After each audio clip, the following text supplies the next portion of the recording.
Vamos lá para Ezequiel, capítulo 37. Ezequiel foi um profeta que profetizou numa época onde para o povo de Israel não havia mais esperança.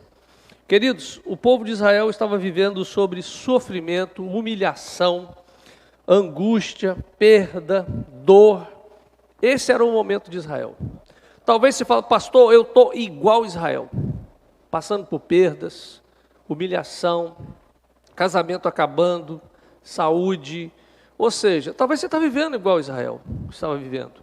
E queridos, quando você está num momento em que não há esperança, é difícil, né? As pessoas podem falar para você o seguinte: olha, hora que melhora, Deus tem a resposta, mas você sabe o que você está passando. E naquela época era praticamente impossível uma nação que tinha sido levada cativa por outro império. Naquela época vários impérios se revezavam, né? O Império Assírio, Babilônio, eles se revezavam no poder e eles faziam o seguinte: se eles conquistassem Vitória, o que eles faziam? Para que em Vitória não houvesse insurreição, eles pegavam toda a população de uma certa faixa etária e levava lá para Fundão. E pegava o pessoal de Fundão e botava aqui. Aí, ou seja, ninguém ia se rebelar. Dificilmente quem foi para lá voltaria para cá e quem está aqui iria para lá. Então eles destruíam civilizações inteiras dessa forma, mudando, mexendo de lugar. E foi o que aconteceu com Israel. E aqui Ezequiel, triste, ele está diante de uma visão de um vale de ossos secos. Naquela época era uma visão que não era difícil de você ter, porque nas guerras iam milhares de pessoas para as guerras. Você imagina, eram 100 mil homens para as guerras e morria todo mundo. O exército vencedor fazia questão de matar todos os outros do outro exército. Não havia esse negócio de levar prisioneiro, não havia ONU, não havia direitos humanos, matava todo mundo. E os corpos ficavam expostos justamente para levantar o temor e o cheiro, o odor. Imagine, 100 mil corpos mortos, em decomposição. Fedia, né? Os urubus, as aves de rapina e alguns animais é que faziam a festa, né? Mas, com o tempo, esses ossos, eles faziam o quê? Eles perdiam a carne, perdiam todas as suas, os ligamentos e ficava só ossos. E, com o tempo, os ossos ficavam o quê? Secos. E era comum encontrar vales de ossos secos naquela época, porque depois de uma guerra, sempre tinha um vale de ossos secos. E aqui Ezequiel, ele está diante disso, e o texto que nós vamos ler, ele vai falar justamente sobre isso. Ezequiel capítulo 37, a partir do versículo 1, o vale dos ossos secos. A mão do Senhor estava sobre mim, e por seu espírito ele me levou a um vale cheio de ossos. Ele me levou de um lado para outro, e pude ver que era enorme o número de ossos no vale, e que os ossos estavam muito secos. Ele me perguntou: filho do homem, estes ossos poderão tornar a viver? Eu respondi: ó soberano Senhor, só tu o sabes. Então ele me disse: profetize a esses ossos e diga-lhes: ossos secos, ouçam a palavra do Senhor. Assim diz o soberano, o Senhor, a estes ossos: farei um espírito entrar em vocês, e vocês terão vida. Porei tendões em vocês, e fareis aparecer carne sobre vocês, e os cobrirei com pele. Porei um espírito em vocês, e vocês terão vida. Então vocês saberão que eu sou o Senhor. E eu profetizei conforme a ordem recebida. Enquanto profetizava, houve um barulho. Presta atenção nisso. Houve um barulho. Um som de chocalho. E os ossos se juntaram, osso com osso. Coisa incrível, né? Eu fico imaginando aqueles milhares de ossos e um osso correndo atrás do outro osso, né? Porque eu não sei a anatomia humana, né? Quem sou eu para poder falar aqui? Mas aí você tem o rádio e o cúbio, que são dois ossos, né? Na verdade, os dois eles se ligam. Aí você tem o fêmur. Estou falando certo aí, gente? Vocês que sabem. Imagina esses ossos, um procurando o outro. Porque o fêmur, imagine só. O meu fêmur não é igual ao fêmur do Sebastião. Talvez o meu seja maior, né, Sebastião, ou o seu seja maior, não sei. Então tinha que ligar um no outro. Aí um fêmur saiu caçando, cadê os meus ossos? Uma corrida de osso e começou a fazer barulho. E ele continua dizendo, a seguir, e os ossos se juntaram osso com osso. Olhei e os ossos foram cobertos de tendões, ou seja, começaram a se ligar, e de carne. E é interessante que não para na carne, porque o que dá formosura, o que dá graça, é a carne, é a pele que cobre a carne. Porque se o seu irmão que está do seu lado fosse só carne, ele não seria tão bonito como ele é, né? Não teria o cabelo. Então, veio logo depois a pele. Mas não havia espírito neles. A seguir ele me disse, profetize ao espírito, profetize, filho do homem, e diga-lhe, assim diz o soberano Senhor, venha desde os quatro ventos, ó espírito, e sopre dentre desses mortos, para que vivam. Profetizei conforme a ordem recebida, e o espírito entrou neles. Eles receberam vida e se puseram em pé. Era um exército enorme. Então ele me disse, filho do homem, estes ossos são toda a nação de Israel. Eles dizem, nossos ossos se secaram e nossa esperança desvaneceu-se. Fomos exterminados. Por isso profetize e diga-lhes, assim diz o soberano Senhor, ó meu povo, vou abrir os seus túmulos e fazê-los sair. Trarei vocês de volta à terra de Israel.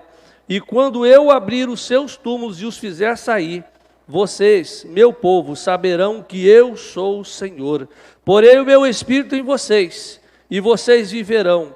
E eu os estabelecerei em sua própria terra. Então vocês saberão que eu, o Senhor, falei e fiz palavra do Senhor.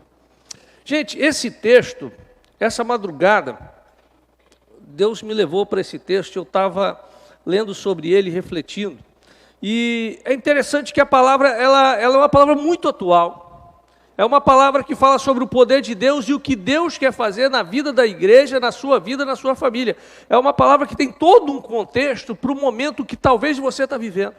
Quem sabe você hoje está vivendo um momento como Israel há 3.000 anos atrás. A sua vida se tornou sequidão, você não tem alegria, você não tem prazer, seu casamento acabou, as suas finanças foram detonadas, o seu nome foi jogado na sarjeta, e você olha para o lado e fala, para onde irei eu? Queridos, a nossa sociedade é uma sociedade que tem vivido uma doença crônica de depressão. E a depressão é justamente resultado de um povo que não sabe para onde ir e o que fazer. Alguns casos são clínicos. Mas se você analisar todos os quadros, você vai ver que a origem está no mesmo lugar. E aqui nós vemos o povo de Israel passando por tudo isso. E Deus, Ele como falou no passado, Ele fala hoje. E Ele quer fazer um recomeço nas nossas vidas. E foi para isso que Jesus veio.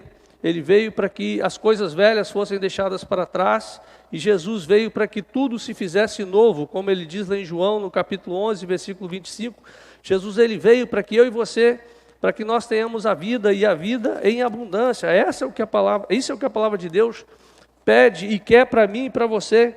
Em João 11, 25, Jesus disse, eu sou a ressurreição e a vida, aquele que crê em mim, ainda que morra, viverá. Talvez você está vivendo morte. Fala, pastor, para onde vou eu? Segunda-feira, o que eu vou fazer? O que eu vou fazer da minha vida, no meu casamento, da minha saúde? Semana passada nós estivemos orando aqui, pelo irmão do Marcos, que quando ele mostrou as fotos ali, eu falei, meu Deus, só o Senhor para fazer um milagre. E hoje encontrei ali e perguntei, e aí? Deus está fazendo um milagre. Deus é Deus de milagre. Deus é Deus que faz. Então, quando nós começamos como igreja a profetizar, e gente, algo que eu aprendi desses anos de ministério, Tem hora que a nossa oração ela tem que mudar o foco. Deus é um Deus de misericórdia. Quando as coisas estão difíceis na sua vida, a oração ela tem que falar: Senhor, tenha misericórdia de mim.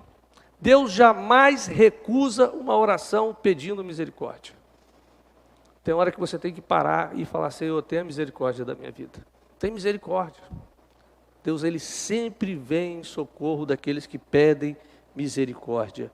E aí, queridos, naquela época, depois de uma grande batalha, né? Como eu disse, os vales ficavam cheios de corpos. Eu não sei se você já esteve, ou se você está no vale, mas em Ezequiel, no verso 1, né, do capítulo 37, diz: veio sobre mim a mão do Senhor, e Ele me levou pelo Espírito do Senhor e me deixou no meio de um vale.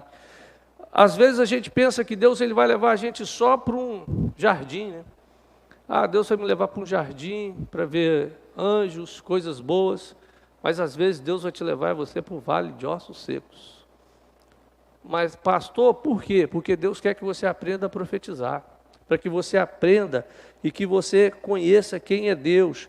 Queridos, Ezequiel ele foi levado para um deserto, para um vale cercado pela morte, cercado pelos ossos secos, porque ali ele tinha que começar a aprender a profetizar sobre o que estava acontecendo com Israel. Olha, a situação que está acontecendo na sua casa, na sua família, Deus sabe. Deus sabe o que está acontecendo no seu casamento, Deus sabe o que está acontecendo nas suas finanças, mas a sua boca é que tem que se mover em direção à profecia. Você entendeu isso? Às vezes a gente fica: Deus não olha para mim. Deus está olhando, mas Deus espera uma reação do profeta. Deus sabia que Israel estava aprisionado, Deus sabia que eles estavam no cativeiro, Deus sabia, era o povo que Deus tinha uma promessa, Deus sabia o que eles estavam passando, e Deus chega para o profeta que talvez estivesse se lamuriando, né? Porque muitas das vezes nós ficamos reclamando: ó Deus, ó vida, ó tristeza, né? Tadinho de mim, ninguém gosta de mim, né? E a gente começa a reclamar, a gente começa a chorar, a reclamar, a falar, e a gente começa a se sentir tão pequeno, e a gente acha que é humildade, né? Tem gente que acha que a autocomiseração é humildade, mas não é, é falta de visão daquilo que Deus tem. Aí Deus pega o profeta, leva ele lá para o deserto, leva para o vale de ossos secos, coloca ele e fala: você está vendo esse monte de ossos aqui? Eu posso restaurar esses ossos? Aí o profeta: se o senhor quiser, né? Você vê que até como ele fala, se o senhor quiser, o senhor pode, né? Aí Deus fala: olha, se você profetizar, se você colocar a sua boca em ação, se você começar a falar, as coisas vão acontecer. Queridos, a chave para alcançarmos o que Jesus recebeu e aquilo que Ele nos deu na cruz, é quando nós começamos a falar. É quando nós começamos a colocar diante dEle. Olha, a vida que Jesus planejou para nós, a vida que Ele conquistou para nós na cruz, ela depende de que eu e você, que nós tenhamos uma atitude na nossa vida. Deus nos chamou para sermos pessoas de atitude. Nós não podemos ser o cristão não pode ser passivo. Eu lembro que uma vez, do lado da casa da minha mãe, tinha aberto um bar, e gente, bar com música ao vivo, e não tinha hora para terminar, né? E você imagina, parecia que o cara estava com dentro da janela dela, né? Aí eu falei: mãe, a gente tem que começar a orar, não adianta reclamar, não adianta chamar a polícia. Eu disse que o silêncio ele só vai se for na igreja, porque na igreja eles sabem que os crentes são tudo pacíficos, eles vêm e fazem e acontece, né? A gente já tomou 2 multas do Disque Silêncio aqui, hoje a igreja está recorrendo 2 multas de R$10 mil, por causa de som. Agora os bar que estão por aí, nenhum deles está passando esse problema. Mas a igreja tem que se preparar, né, para essas coisas, né? Você vê, nós fizemos a calçada cidadã ali, para ficar perfeito, né, para o pessoal pessoal andar. A prefeitura veio e lavrou uma multa para a igreja, porque nós botamos uns cones para que ninguém estacionasse na calçada. Aí disseram que nós estamos atrapalhando a circulação de gente. Eu falei assim, mas os caras vão estacionar o carro aqui em cima. Não, mas aí isso não é um problema nosso. A igreja vai passar por dificuldades, nós vamos passar por problemas, as lutas elas vão vir. E eu falei, mãe, vamos começar a orar.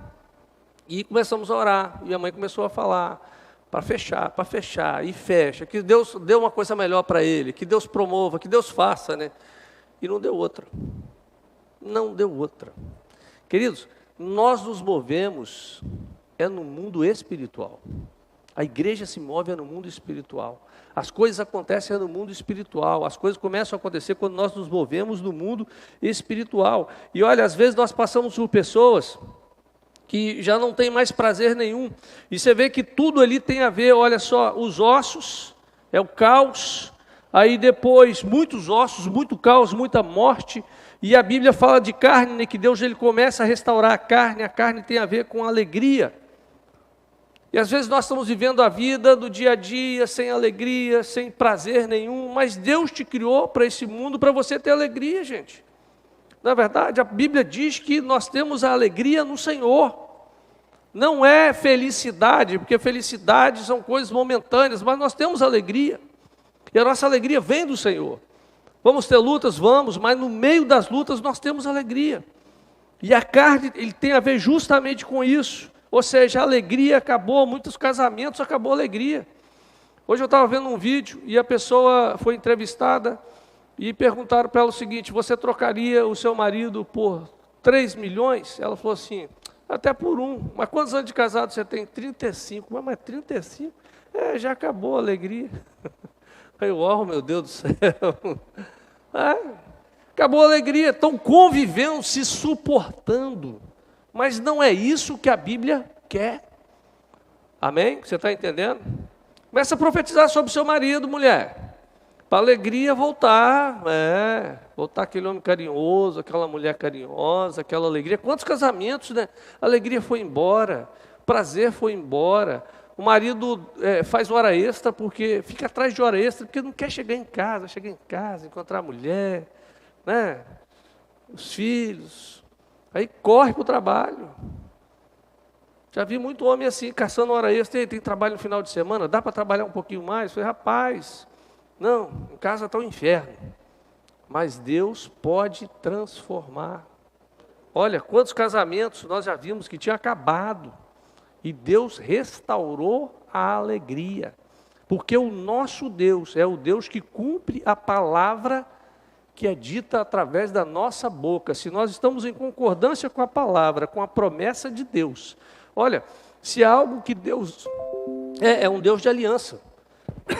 Se você tem uma aliança, Deus é fiel para te ajudar a cumprir essa aliança. Amém? Ele tem um propósito. E Deus ele é fiel em cumprir com que tudo isso aconteça. Talvez você também esteja caminhando em torno de ossos secos, andando em círculos, sem conseguir resolver aquele problema que o angustia. Talvez você esteja dizendo, não aguento mais esse tipo de situação, não aguento mais respirar a morte. Eu preciso sair disso, eu preciso de vida. Tem pessoas que estão vivendo num ambiente de morte. Tem filhos que estão vivendo num casamento que já morreu. Marido e esposa estão ali, mas o casamento já morreu. Trabalho, tantas coisas, gente. Um ambiente de ossos secos. É hora de nós começarmos a profetizar. Queridos, às vezes está por todo lado, igual o pastor Evaldo estava aqui, por todo lado, sou abençoado, talvez você está cantando, por todo lado tem osso seco para lá, osso seco para cá, e você só vê osso seco, fala, pastor, o negócio está difícil, tem até medo de pisar e quebrar osso. Mas Deus fala no caos. Algo que eu aprendo desse texto, é que Deus fala no caos. Ezequiel estava ali diante de ossos sequíssimos, nos quais ninguém seria capaz de ver sinal de vida. Eu não sei se eu tenho fé demais, ou eu acredito além, né? Mas às vezes diante do caos, eu vejo vida. Tem pessoas, pastor, já acabou, pastor, esquece esse daí, esquece fulano, não tem jeito mais para ele não. Tem gente que só vê o lado negativo, né? Eu já falei aqui, Eu, quando pastoreei em Cachoeira, eu tinha uma ovelha que só via o lado positivo das pessoas. Eu gostava de conversar com ela, porque ela não via lado negativo em ninguém. É bom quando você conversa com uma pessoa que só vê o lado positivo, né? Você olha para a pessoa e a pessoa só vislumbra as qualidades. E essa irmã, um dia, quando foi questionada, né, porque todo mundo, fulano, pessoa maravilhosa. Cicrano, nossa, ajuda em tudo. Aí alguém perguntou, e o diabo? Bichinho trabalhador. Tem uma qualidade, ele trabalha. Não para um segundo de trabalhar. E queridos, Deus, Ele pode estar fazendo a mesma pergunta para você. Por acaso pode surgir vida de seu monte de ossos secos, do seu vale de morte, de suas lutas, de suas angústias, de suas perdas e dores? Será que a vida pode renascer no seu coração e encher você de graça e glória? Deus está perguntando isso para você e você está olhando e fala assim, pastor, só tem morte, fedeu, está fedendo meu casamento, está fedendo minhas finanças, está fedendo minha casa, minha saúde, só tem morte. E Deus está perguntando, eu posso fazer reviver? Porque se eu perguntar é uma coisa, agora se Deus perguntar para você é diferente. Porque eu sou um homem. Agora se Deus falar para você, eu posso restaurar? Aí você vai falar igual a Ezequiel, se o senhor quiser, né? Deus quer, gente. Mas Deus, Ele usa o homem. Deus fala, Ezequiel, eu posso, mas você é o agente que vai fazer isso acontecer. Vira o disco da sua casa. Toca, coloca outra música para tocar, abre a janela, muda o ambiente, bate perfume na sua casa, muda o ambiente. Tira aquele ambiente escuro, sombrio, de morte, de tristeza e coloca um ambiente de adoração. Porque, querido, se eu falo das coisas que Deus pode fazer, se eu creio, o meu semblante tem que ser de vitória. Se eu sou daqueles que falam, Deus vai me dar vitória, estou lá, vai. Deus vai me dar vitória. Agora, quando eu falo, Deus vai me dar vitória, e estou andando em vitória, é diferente. Agora, se eu estou falando que, Deus vai me dar vitória, pastor Evaldo, Deus vai dar vitória, nem Deus crê, se você não crê, porque a fé é a expectativa das coisas que nós não estamos vendo. A fé, ela faz o sobrenatural se movimentar. A fé faz com que a sua despensa vazia se encha. Você está abrindo a geladeira cheia de água e você está escolhendo picanha para comer. Você está, que picanha que eu faço hoje no almoço? Você está escolhendo. Aqui na igreja tinha uma irmã que o gás acabou, ela contou esse testemunho muitas vezes, o gás acabou, e ela falou, Senhor, eu creio que o Senhor é o fogo que vai acender esse fogão, e pum! E o fogão queimou a semana inteira, e sem gás na botija. Pastor, como? Fé. Fé não se explica, senão não seria fé. Dar o passo na água não se explica. Você crê que Deus está construindo a ponte. Você caminha na palavra. Você vê aquilo que ninguém está vendo. Olha, eu fui pastor de uma irmã que durante 30 anos, ela esperou o marido voltar para casa. E eu era um dos que estava ali, porque eu pastoreei a vida dela 2 anos. Eu peguei já a reta final. E sempre eu falava, porque eu não via o marido dela na igreja, eu perguntava, e seu marido? Pastor, ele ainda vai vir no culto. Aí depois eu fui saber que o cara tinha saído de casa, já tinha quase 30 anos. E ela sempre falou, ele vai vir no culto. E eu tive a alegria de ver esse homem na igreja pedindo perdão para a mulher. Ela creu, ela acreditou. Querido, você não acredita, não é no que eu falo, você crê na palavra. É na promessa da palavra, é a palavra. Porque se a palavra não tem poder, o nosso evangelho não tem poder. Você tem que crer na palavra. Deus pode estar fazendo a mesma pergunta para você. Deus sempre nos confronta com a palavra para sondar o nível da nossa fé. Ele espera que rasguemos o nosso coração e gritemos bem alto, sim, o Senhor pode, eu creio que tu podes fazer, que o Senhor pode trazer vida onde tem morte. Olha, quando ele fala isso para Ezequiel, Ele poderia falar: Ezequiel, esse campo estéril pode vir a gerar vida? Pode. Agora, quando ele fala, esses ossos sequíssimos podem voltar a ter vida? Gente, só o sobrenatural faz isso. Um solo dá, produzir, adubo, água, cuidado. Agora, osso seco, só milagre. Ele está dizendo o seguinte: tem coisas que só eu posso fazer. E eu só posso me movimentar na terra se você profetizar. Eu só posso entrar na sua casa se você falar. Eu só posso entrar no seu casamento se você falar.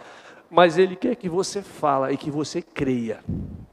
Porque, queridos, uma coisa é falar da boca para fora, igual um gravador. Você pode botar o gravador para ficar falando o dia inteiro. Outra coisa é sair daqui de dentro. Sair de dentro do coração. Passar pela mente. E você não vê e você crê. Isso é fé. É isso que move a mão de Deus. E nós temos que conhecer realmente o caráter de Deus. Queridos, Deus não é o mesmo ontem, hoje e será eternamente. Nós não pregamos isso, nós não cremos isso. Nós não cremos que o mesmo Deus que agiu no passado age hoje, que o mesmo Deus que fez ontem faz hoje, as mesmas coisas que aconteceram no passado podem acontecer hoje. Nós não cremos que a igreja, ela é Jesus na terra. Nós temos que crer nisso. Nós temos que crer que o Espírito Santo, ele age em nós e através de nós ele faz grandes coisas. Nós temos que crer nisso. E quando nós estamos vivendo momentos de dor, quando nós enfrentamos lutas que parecem maior que a nossa força, nós temos que declarar a nossa fé como o profeta Ezequiel. Nós temos que ser firmes, mesmo que tudo conspira para nos derrubar. A nossa declaração, ela deve ser sempre de confiança em Deus, sempre de confiança em Deus. Quantas vezes o nosso coração é tomado pela incredulidade, pelo medo? Talvez você está ouvindo: pastor, você não sabe o que eu estou passando. Meu irmão, não sei não. Eu sei o que eu passo. Agora você sabe o que você está passando. E Deus, quando chega para Ezequiel, Deus sabia o que Ezequiel e todo Israel estava passando. Ele sabia qual era a situação do povo, qual era a situação real da nação. Queridos, nós não podemos nos descuidar de alimentarmos da palavra de Deus. Eu e você, nós temos que nos alimentar constantemente da palavra de Deus. Olha, o diabo vai dizer sempre assim: não tem mais jeito não, acabou. Não tem mais jeito não para esse homem, não tem mais jeito não para você. Você nasceu para ser infeliz. Você nasceu para não casar, você nasceu para não ter filhos. Aí você pega a Bíblia e você vê Sara, uma mulher estéril, que Deus faz questão de que ela engravide de forma natural. Não foi nem Maria, né, que era uma jovem de 13, 14 anos, que é engravidada pelo Espírito. Sara não. Sara, uma idosa, é engravidada pelo marido, um idoso, dá à luz um parto normal, isso há muitos anos atrás, amamenta. Coisa fantástica, né? Por que Deus faz isso? Para que eu e você, nós creamos que Deus pode mover o impossível. Deus pode fazer todas as coisas, que Ele é um Deus de poder, é um Deus que age de acordo com a nossa fé. E Abraão, a Bíblia diz que ele é o pai da fé de todos aqueles que creem. Olha, tem pessoas que acham que Israel é a nação de Abraão. Não é. A nação de Abraão é a igreja. Todos aqueles que receberam pela fé o Evangelho, esses são descendência de Abraão, porque Abraão foi o primeiro que creu. E o Evangelho foi pregado a ele antes mesmo de ter sido pregado a nós. Ele acreditou no Salvador. Jó, interessante que Jó, antes mesmo de Jesus nascer, o que ele disse? Eu sei que o meu Redentor vive e que no fim ele vai se levantar. Ele acreditou no momento de dor, de perda, de angústia. Jó acreditava que o Salvador se levantaria sobre a sua vida. Por que Deus permite isso? Para que eu e você comecemos a profetizar sobre esses ossos. Profetizar a palavra de Deus é o segredo para gerar milagres. Olha, você quer casar, rapaz? Amém, rapazes? Moças, começa a profetizar. Senhor, a tua palavra diz que o homem não tem que andar só. É uma promessa bíblica. Aí você fala assim, cadê o meu varão? Cadê a minha varoa? Quem sabe ela está aqui dentro, tá? Dá uma olhadinha assim de lado. Quem sabe, né? Tempo atrás eu fui pregar numa igreja em Linhares e o culto estava cheio, era um culto de terça-feira, um culto de campanha de oração. E aí o pastor falou assim, o pastor Eldo ora para casamento, casa todo mundo. Aí, meu Deus do céu, aí quando eu subi para pregar, aí eu falei, quem está solteiro e quer casar, fica de pé. Aí ficou um monte de gente em pé. Aí eu falei, é agora, você vai namorar com você. E comecei a profetizar. Aí todo mundo começou a sentar, não. Eu falei assim, mas você não crê no profeta? Às vezes ele tem que fazer uma profecia ao avesso, né? Mas, queridos, Deus é o Deus que Ele criou o homem e a mulher para não andar só. A Eva, ela foi tirada de Adão, então o seu Adão está andando por aí, precisando da sua Eva, e a sua Eva está andando por aí. Então começa a profetizar, começa a falar, Senhor, cadê o meu Adão? Cadê a minha Eva? Porque tudo, mas sim, pastor, isso tem a ver, meu irmão, ou você crê nos profetas ou na palavra, ou então rasga a Bíblia. Mas vamos continuar a palavra. Profetizar é anunciar como profeta, é crer que a palavra de Deus se cumprirá, é ter fé para declarar como realidade aquilo que desejamos que aconteça.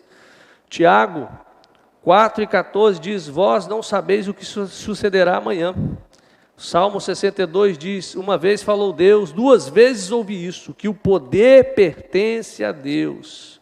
Por isso, Deus ordena a Ezequiel que ele profetizasse. Deus falou, profetiza, Ezequiel. E Mateus 21 diz, se nós tivermos fé e não duvidar, até mesmo a este monte nós dissermos, erga-te e lança-te no mar, tal se sucederá. São palavras de Jesus. Então nós devemos sempre profetizar, em nome de Jesus, profetiza.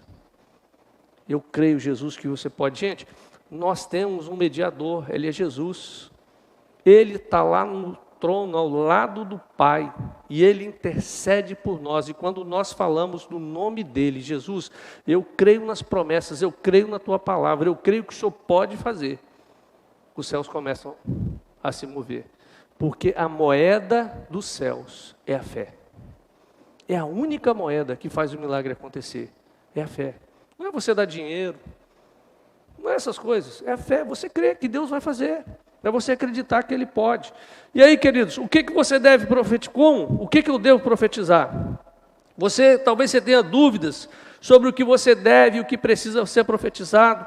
Talvez você esteja se perguntando sobre que tipo de situação eu devo profetizar. Todas as situações que requerem uma intervenção divina devem receber a nossa profecia. Tem coisas que somente Deus pode fazer. Olha, tem coisas que só, como diz Filipenses 4:7, profetize a paz de Deus, que excede todo entendimento. Situação de conflito, comece a profetizar a paz de Deus. Problemas do casamento, o amor talvez acabou, Isaías 53:5, e profetize que vai surgir um novo coração, onde os filhos e os cônjuges, os corações serão vivificados. Declare a palavra de Deus que está em Isaías 53:5. Ou seja, Jesus ele foi transpassado pelas nossas iniquidades para que nós venhamos a ter paz, para que nós venhamos a ter vida. Então, queridos, quando você começa a ler e a profetizar a palavra de Deus sobre a sua casa, sobre a sua vida, você está fazendo como no verso 6, farei crescer carne sobre vós. Não é só trazer os ossos, a vida, mas é trazer carne. E às vezes, queridos, olha, a gente tem que profetizar que Deus, além de fazer o milagre, Ele vai fazer com que o milagre permaneça. Olha, versículo 6, e porei em vós o Espírito, e vivereis. A única maneira de conservarmos o milagre é permanecer com a nossa vida em Deus. Aí no versículo 7, você vê quando o profeta começa a profetizar, há um ruído, o barulho começou. E às vezes no meio do problema a gente não está ouvindo o ruído. Você está orando para uma restauração no casamento, que o seu marido se converta, que a sua esposa se converta, que os seus filhos se convertam. Aí você está orando, e o barulho começa. O marido às vezes chega em casa, e aí, como é que foi o culto hoje? Você não está percebendo que o ruído já começou, ou seja, Deus já está incomodando, a pessoa já está se aproximando. Fique atento ao ruído que já está acontecendo no milagre. Aí no meio Deus está fazendo e você, Deus não está fazendo nada. Né? E o ruído está acontecendo. Fique atento, sinais, Deus está fazendo algo. E às vezes, queridos, o seu tempo e o tempo de Deus são diferentes. Você está orando. Às vezes nós somos a geração fast food, né? O problema hoje é que a gente vive, a igreja moderna é uma igreja que quer as coisas muito rápido. Porque você chega hoje numa lanchonete e em menos de 3 minutos você quer sair com o seu hambúrguer e o refrigerante. Aí você chega para Deus e quer que Deus faça tudo muito rápido. Mas Deus tem o tempo dele trabalhar. E o tempo dele é diferente do seu. Deus está preparando o melhor. E o melhor às vezes vai demorar. E aí nós vemos pessoas saindo correndo, né? Não, porque tem um irmão em tal lugar que profetiza que é uma bênção. Né? Tem um profeta, pastor em tal lugar. Meu irmão, cuidado com esse negócio. O diabo, ele é muito sujo. Nunca nasceu tanta igreja quanto tem nascido agora. E o diabo, ele permite e depois ele envergonha. Como nós estamos vendo aí em algumas igrejas, a vergonha que está aparecendo. Cuidado. Cuidado com muito mover.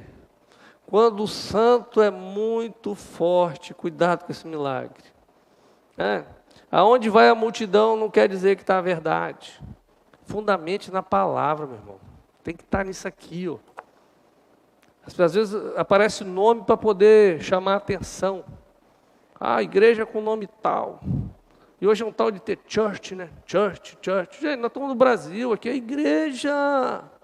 Aqui é igreja, você não é americano, não. Tudo bem que você vai no McDonald's, você come um hambúrguer, mas você vai numa igreja, você não vai numa church. Isso não tem fundamentação, isso é para querer trazer algo que não está na palavra. Vamos voltar para a palavra. Você tem que estar onde você é alimentado. Culto hoje de manhã, que palavra foi aquela hoje de manhã, gente? Que pregação foi essa? Você tem que estar numa igreja que tem fundamento da palavra, que a visão é o quê? O discipulado. Nós queremos te colocar no discipulado, para que você entenda a palavra. Eu fico tão feliz quando eu chego aqui, às vezes eu chego aqui no Conectados, no sábado ou antes na terça, e vi um jovem aqui pregando e o menino arrebentando na Bíblia. Eu falei assim, meu Deus do céu, eu tenho até que estudar mais. Sexta-feira estamos aqui no discipulado, está as mensageiras ali fazendo o discipulado, as meninas estão comendo Bíblia, tenho até medo de pregar aqui, gente. Porque elas estão anotando tudo. O pastor, você tem que andar na linha, tá? Sai da palavra não. Cuidado. Movimento. Esses dias eu vi um vídeo na internet, fui assustado. Um pastor dizendo que ele é profeta. Primeiro que profeta é você. A boca de Deus é você. Aqui a profecia foi para Ezequiel. Era para Ezequiel profetizar. É você que profetiza sobre a sua casa. O cara todo fortão, camisa colada. Eu falei, rapaz, e o cara dizendo que é profeta, que você vai trocar de carro, que você vai fazer o quê? Eu falei, esse cara não lê a Bíblia, não. Não, a minha Bíblia não fala isso, não. Na Bíblia, o mundo tereis aflições. O cara está pregando um evangelho que não é a Bíblia, aí o cara vai para esse negócio, não acontece aquilo, o cara morre espiritualmente, porque primeiro que não nasceu espiritualmente, que foi se alimentar numa coisa que não é a verdade. Gente, abrindo um parênteses aqui, cuidado. Tem pastor que só pensa em dinheiro, tem igreja que virou empresa, máquina de arrecadação. Olha, nós estamos pregando todo dia que Jesus está voltando. Não é o que nós falamos aqui? Nós não cantamos aqui que a igreja será arrebatada, nós cantamos isso aqui. Para que eu vou fazer um mega templo, se Jesus está voltando? Para deixar aqui? Eu prefiro fazer 1000 revivas de graça e levar todo mundo para o céu, do que construir uma estrutura que vai ficar, gente, a igreja vai ser arrebatada. Ela vai subir, o ar-condicionado vai ficar, a cadeira chique vai ficar tudo. Mas quem vai subir são pessoas. Nós temos que cuidar de gente, discipular pessoas, ir atrás de pessoas, pregar o verdadeiro evangelho, nos abster das coisas desse mundo. As coisas não podem ser incompatíveis, cuidado. O cara usa um relógio, custa 50, 60 mil reais, e está no altar pregando sobre prosperidade. Isso não é o evangelho de Jesus. Isso não é Bíblia. Cuidado aquilo que você está ouvindo, que contamina o seu coração. Aí você se frustra com Deus, e hoje nós temos uma multidão de protestantes do IBGE, de pentecostais do IBGE. Você pergunta, qual a igreja que você é? Não estou em nenhuma não, mas eu sou protestante. Não estou em nenhuma não, mas eu sou pentecostal. É a turma do IBGE. Não vai em igreja nenhuma, porque se decepcionou com o evangelho falso. É por isso que Deus fala o seguinte, profetiza, é você, ouve o ruído, nós caminhamos por fé, não é por vista, nós precisamos estar atentos aos ruídos do milagre. Olha, Deus está fazendo, aguce os seus ouvidos, e ele começou a ouvir um osso batendo no outro osso. Imagine a cena, gente, igual o filme, né? Os crânios, os ossos, as pernas, costela, tudo se mexendo, correndo daqui para lá, cada um procurando o seu correspondente, ajuntando-se um ao outro. A gente fala em restauração, Deus vai restaurar o que é o original. É restaurar de casamento, Ele vai restaurar o casamento original. Ele fala em restauração, Deus vai fazer o original. É osso com osso certo, não vai sair colando nada errado, não. Deus vai fazer a coisa de forma certa. Ezequiel profetiza, e ele via a bênção diante dos seus olhos. E olha, em versículo 8 ele diz, olhei e eis que havia tendões sobre eles. Aí versículo 8 e 9, Deus diz, profetiza ao Espírito, ao Filho do Homem, e diz-lhes, assim diz o Senhor Deus, vem dos quatro ventos, ó Espírito, e assopra sobre estes mortos para que vivam. Ou seja, não para, o milagre tem que ser completo. Deus vai fazer, tem que ser completo. Deus não vê as coisas pela ótica humana, que é marcada pela incredulidade, pela lógica, pela falta de fé. Às vezes você está vivendo um casamento que é um inferno, mas se você olhar pelos olhos de Deus, você vai ver o céu. Porque foi o que Ele profetizou, o que Ele sonhou para você foi o céu. Não é? Aí você está olhando, você vê o inferno, mas olha pelos olhos de Deus, você vai ver o céu. Você quer aquele marido romântico? Profetiza. Você quer aquela esposa romântica? Profetiza. Você quer filhos obedientes? Profetiza. Você quer uma vida financeira? O que você quer? Comece a profetizar. Você quer ver conversão de pessoas? Comece a profetizar. Porque, queridos, o Espírito ele vai se mover em cima daquilo que você profetizar. Olha, Jesus, ele quando visita Lázaro, um exemplo muito clássico que nós temos de um milagre de Jesus, Marta e Maria conduziram Jesus aonde Lázaro estava sepultado. As duas viam apenas morte. Estava morto, fedia, cheirava mal. E Jesus, quando fala, retirem a pedra, elas falam, não tira não, Jesus. A sua última imagem de Lázaro era dele vivo, cheiroso, perfumado. Se tirar a pedra, a imagem que você vai ter é de morte, é de fedor. Mas Jesus diz, tira a pedra. Se você crer, você verá a glória de Deus. A gente tem que crer que o milagre vai acontecer, queridos. Você tem que crer. Olha, eu tenho duas primas, eu fiz o casamento delas. E elas não queriam casar, né? Aquelas jovens que se deram bem na vida, financeiramente. E eu falava, eu vou fazer o casamento de vocês. Não vou casar não. E não deu outra, né? Quando achou o Adão, não teve jeito. Apareceu o Adão, aí você vem aqui fazer o casamento. Aí eu falei, eu falei que eu ia fazer o casamento de vocês. Aí vou lá fazer o casamento delas. Eu fiz da primeira. Aí eu falava, quando vier o primeiro filho, se for homem, pode botar Eldo. Sempre eu falo isso, né, gente? Quem sabe cola, né? Nem com a minha filha vai colar, mas quem sabe, né? Aí eu brinquei com ela, ela falou assim, não, quer ter filho não, já tem um cachorro. Eu falei assim, mas Deus vai te pegar. Só que ela não podia engravidar. Ela tinha um problema lá que menstruação não vinha. Era praticamente a menopausa. Aí do nada ela começou a sentir algo, passou um tempo, começou a sentir algo, aí foi no médico, né, para ver, tomar reposição hormonal e tal. Aí o médico fez o exame, não, você está grávida. Ela, mas como?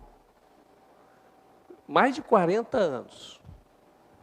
Uma dificuldade de ovulação, não tinha expectativa, não fez tratamento, você está grávida. Ela, mas é impossível. Eu falei assim, não sei se é possível, mas você está grávida. Aí o milagre nasceu. E ela tranquila, né? Tipo assim, estou no lucro. E aí do nada, ela mandou a mensagem, rapaz, eu estou sentindo a mesma coisa que eu senti da primeira.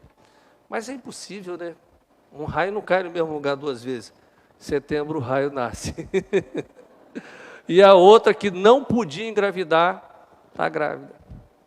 Tudo mais de 40. Gente, quando Deus está trabalhando, pode estar morto, pode estar fedendo, o milagre vai acontecer. Não importa, queridos, Deus é Deus. Ele é o Deus que traz a realidade, aquilo que está no seu coração, as promessas bíblicas, Ele vai cumprir. João 11:25, Ele disse, eu sou a ressurreição e a vida, e quem crê em mim, ainda que morra, viverá. Então, queridos, se está morto, comece a profetizar. Tem 3 grupos de pessoas, né? Dentro de tudo isso que a gente está falando. O primeiro é aquelas pessoas os vales de ossos secos já recebeu a vida de Deus, e essas pessoas, elas agradecem todo dia. Obrigado, Senhor, pelo milagre. O segundo grupo é aqueles que não creem no milagre. Deus não vai fazer. Venho na igreja todo domingo, 10 mil abençoados à direita, 5 mil à esquerda, mas eu sou o patinho feio do negócio. Tem gente que não crê, não vai receber, porque não quer, não crê. Precisa ser motivado. É por isso que eu estou pregando isso nessa noite. Talvez é para você. Porque o terceiro grupo é daqueles que dizem o seguinte, eu preciso do milagre. São aqueles que afirmam, eu tenho esse vale de ossos secos em minha vida. Tenho vergonha de me expor aos outros. E, queridos, a maior arma que o inimigo tem é a vergonha. Para que eu vou me expor? Tem pessoas que estão sofrendo um casamento sem qualidade. Tem pessoas que estão sofrendo depressão, que estão sofrendo porque não falam. Não falam. Por que nossa igreja trabalha com discipulado? Nós entramos numa visão de discipulado e nós vamos trabalhar o discipulado, porque no grupo pequeno você fala. É o que eu falei hoje de manhã no meu grupo, falei, olha, não importa o dia, eu sei que vocês vão abrir o coração e vão falar mesmo, e estão falando, né? Vai falar. E quando começar a falar, o milagre vai começar a aparecer. Vai começar a vir cura, milagre, coisas fantásticas, porque quando você fala, alguém sabe que você está passando e começa a profetizar junto com você. Começa a estimular você na fé. Olha, a palavra diz que se com a tua boca confessares a Jesus como Senhor e em teu coração creres que Deus os ressuscitou dos mortos, você será salvo. Jesus Cristo, Ele não veio para fundar somente uma religião ou uma igreja. Ele veio para salvar o homem, e a salvação é uma dádiva, é um presente, porque a palavra diz que pela graça nós somos salvos, mediante a fé. Isso não vem de vós, é dom de Deus, não de obras, para que ninguém se glorie. Os ossos secos receberam vida não porque um osso falou ao outro, olha, vem cá, vamos nos ajuntar ali. Não foi assim. Isso aconteceu unicamente porque Deus quis que eles revivessem pelo Espírito e pela palavra. Tudo é um presente de Deus. A sua vida em abundância é um presente de Deus. Queridos, não pense que Jesus não ama você. Jesus, esses dias eu estava lendo um livro, até mandei uma cópia dele para o Jonathan, pastor Jonathan, e o autor ele fala algo interessante, ele fala, Deus ama você como Ele ama Jesus. E eu parei e pensei, mas Jesus é o Filho. Ele me ama igual Ele ama Jesus. Eu comecei a pensar naquilo e falei assim, eu sou um alvo desse amor. E eu comecei a pensar, gente, Ele enviou Jesus para morrer por mim. Ele me ama igual Ele ama Jesus. Coisa linda, né? Lá na geladeira do céu, na cozinha de Deus, tem uma foto sua na geladeira. Você tem uma foto assim do seu filho? Na casa do Hilton tem um monte de foto na geladeira. Fotógrafo, um monte de foto. Tem uma foto sua lá. E Deus olha para ela e fala assim, Ilana, eu te amo. Você é alvo do meu amor. Ele olha e fala o seguinte, ele fala para você, Jonathan, eu te amo. Você é alvo do meu amor. Júnior, eu te amo, você é alvo do meu amor. Vicente, eu te amo, você é alvo do meu amor. Porque todo dia Deus olha e fala, eu tenho tanta coisa para você. Tem grandes coisas para você.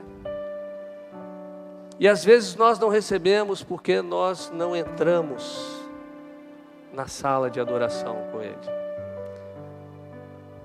Eu fico imaginando quando Ele olha para cada um de nós, Ele fala, eu te amo tanto. Eu falo isso para os jovens aqui, né, Carol? Jesus te ama muito, minha filha. Quando você está cantando aqui, pode ter certeza que tem festa no céu. Tem alegria no céu. Porque Ele morreu, foi por mim e por você, gente. Ele morreu porque eu e você, nós não conseguimos chegar lá. Foi porque eu e você, nós não conseguimos que Ele morreu. Porque se houvesse perfeição em nós, Ele não precisaria morrer. Mas Ele morreu porque Ele nos ama. Hoje é o dia de você voltar para esse amor. Essa mensagem eu vou continuar ela na semana que vem, porque ela fala sobre Davi. Davi foi um homem que teve perdas e aprendeu a profetizar. Mas eu queria que você ficasse de pé agora para nós orarmos.